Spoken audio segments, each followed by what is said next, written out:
अस्सलाम वालेकुम स्टूडेंट्स। तो आज हम अपने चैप्टर नंबर 11 यानी साउंड का एक और इम्पोर्टेंट टॉपिक पढ़ने लगे हैं। इसमें से शॉर्ट क्वेश्चंस या एमसीक्यूज आ सकते हैं बोर्ड में, और एमसीक्यूज बहुत इंपॉर्टेंट है इस टॉपिक के। तो मैं आपको उसी तरीके से इस टॉपिक को पढ़ाऊंगा। अब बहरहाल चलते हैं। तो यहाँ पर सबसे पहले हम स्टार्ट करते हैं। हमारा टॉपिक है स्पीड ऑफ साउंड। बेटा यहाँ से देखें, ये लिखा है साउंड। आप सब जानते हैं अब तो कि साउंड ट्रेवल करता है in the form of sound waves. ये स्पीकर है, इधर डायग्राम में देखें, ये एक स्पीकर है और स्पीकर से जो साउंड है वो इस तरह की वेव्स में ट्रेवल करेगा। तो sound travels in the form of sound waves. और आप ये भी जानते हैं कि साउंड की वेव्स तो मैकेनिकल वेव्स हैं। मैकेनिकल की आगे से दो टाइप हैं, ट्रांसवर्स और लॉन्गिट्यूडनल। ये लॉन्गिट्यूडनल होती हैं। साउंड की वेव्स जो हैं वो लॉन्गिट्यूडनल होती हैं। लॉन्गिट्यूडनल वेव्स वो वेव्स होती हैं जिसमें कंप्रेशन पाया जाता है और रेयर फ्रैक्शन पाया जाता है। ये भी मैं अभी आपको क्लियर कर देता हूँ।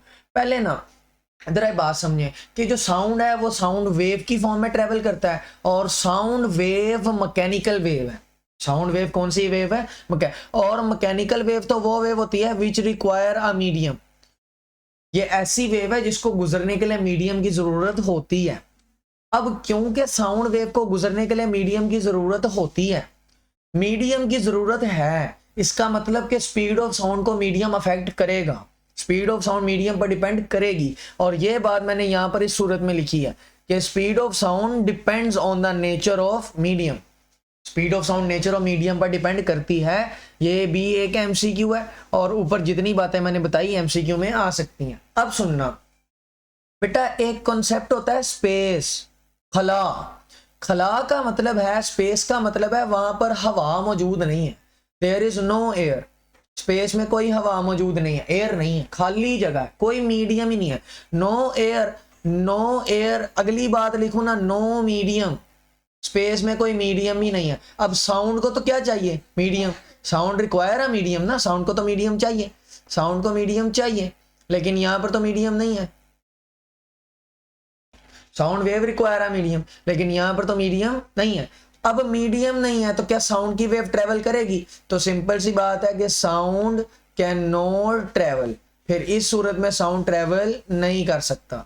तो sound can not travel in space. क्यों नहीं ट्रेवल कर सकता? क्योंकि स्पेस में there is no medium. Space में कोई मीडियम नहीं है, खाली जगह है, हवा है, तो हवा नहीं है।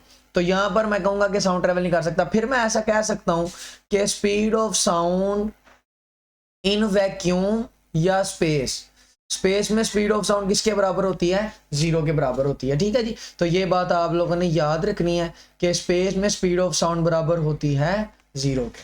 क्लियर है बात? तो ये भी एक एमसीक्यू हो गया, ये एक अलग से एमसीक्यू हो गया कि स्पीड ऑफ साउंड जो है ना स्पेस में वो जीरो होती है। एक minute, this is an MCQ कि स्पीड ऑफ साउंड स्पेस में क्या होती है? जीरो। अच्छा, अब चलते हैं, ये लॉन्गिट्यूडनल की बात करते हैं। तो ये स्पीकर है, इस स्पीकर से इस तरह डिस्टरबेंस पैदा होगी तो जो एयर के मॉलिक्यूल्स हैं इस तरह से। अब आप जानते हैं जहां एयर के मॉलिक्यूल करीब हो उसको हम क्या बोलते हैं? जहां एयर के मॉलिक्यूल्स करीब हो उसको बोलते हैं कंप्रेशन, और जहां पर वो दूर हो उसको क्या बोलते हैं? Rarefaction. तो क्योंकि यहाँ पर कंप्रेशन और रेयर फ्रैक्शन पैदा हो रहा है तो साबित होता है कि साउंड कौन सी वेव है? लॉन्गिट्यूडनल वेव है। और क्योंकि लॉन्गिट्यूडनल वेव मैकेनिकल वेव है तो उसको गुजरने के लिए क्या चाहिए? मीडियम। तो जब मीडियम नहीं होगा, स्पीड ऑफ साउंड वहां पर जीरो होगी, स्पेस में जीरो होगी, साउंड ट्रेवल नहीं करेगा। और स्पीड ऑफ साउंड डिपेंड करेगी नेचर ऑफ मीडियम पर। अच्छा, अब चलते हैं आगे।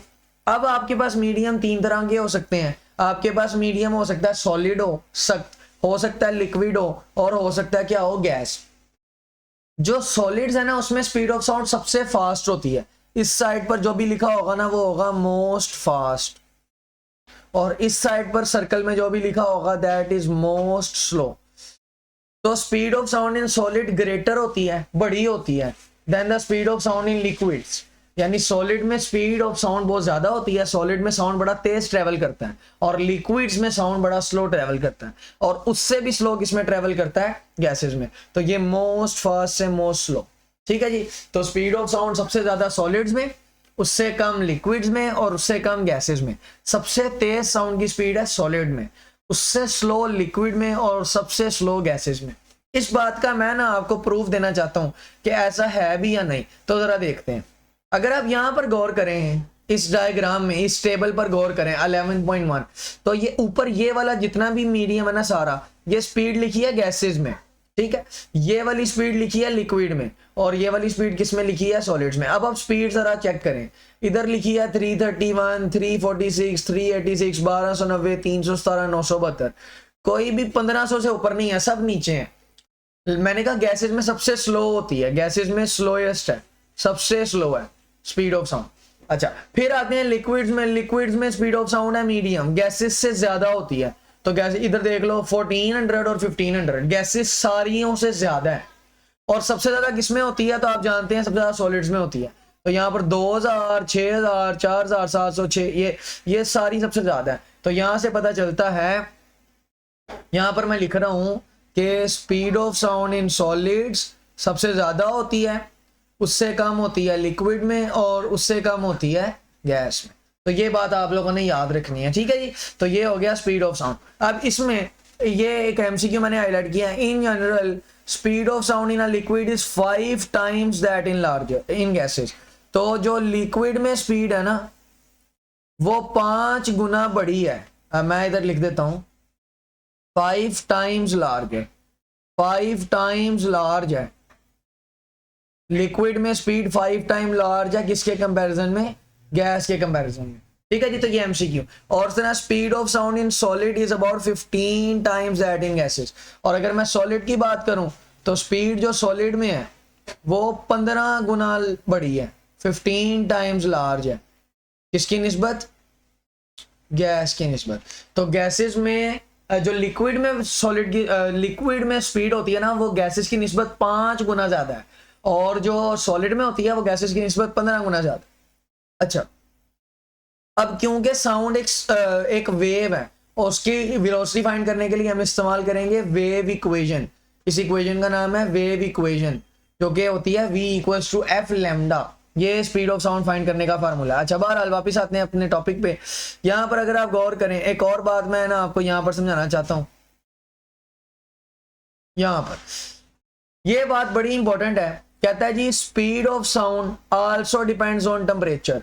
स्पीड ऑफ साउंड टेम्परेचर पे, अब ये फर्स्ट ईयर में लिखा है वैसे कि स्पीड ऑफ साउंड टेम्परेचर पर भी डिपेंड करती है। अगर मैंने किसी खास टेम्परेचर पर स्पीड ऑफ साउंड ढूंढनी हो, तो 0 डिग्री पर जो स्पीड होती है उसमें 0.61 ऐड करो और उसमें मल्टीप्लाई कर दो टेम्परेचर।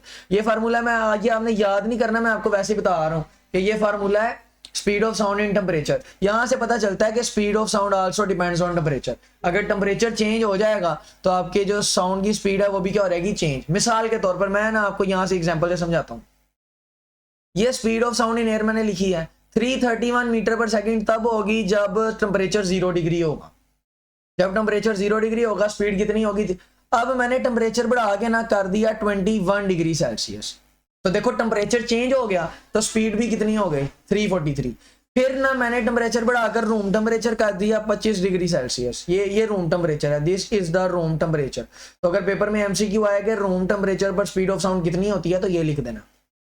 फिर मैंने टेम्परेचर और बढ़ाया, और टेम्परेचर बढ़ा के मैंने कर दिया 100 डिग्री सेल्सियस। तो आप देख रहे हो स्पीड कितनी होगी है 386। इसका मतलब यह है कि स्पीड ऑफ साउंड टेम्परेचर के साथ साथ चेंज होती है।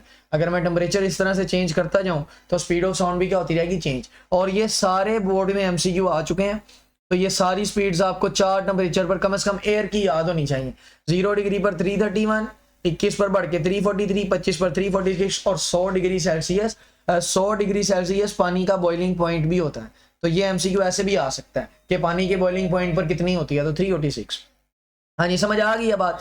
अच्छा, अब लास्ट बात अब करेंगे बेटा। अगर आपने स्पीड ऑफ साउंड फाइंड करनी है, स्पीड ऑफ साउंड, तो बेटा स्पीड ऑफ साउंड फाइंड करने का फार्मूला यही है कि स्पीड ऑफ साउंड, क्योंकि साउंड एक वेव है, साउंड एक वेव है, तो इसकी स्पीड का फार्मूला है v is equal to f lambda. ठीक है जी, यहाँ पर आप समझ सकते हैं कि ये v जो है ये आपकी वेलोसिटी है, f उसी साउंड की जो है वो फ्रीक्वेंसी है, और इसी तरह हमारे पास लैम्डा जो है दैट इज द वेवलेंथ। तो ये आपका आज का लेक्चर था, f is the frequency, lambda is the wavelength. समझ में आ गई है बात, 12।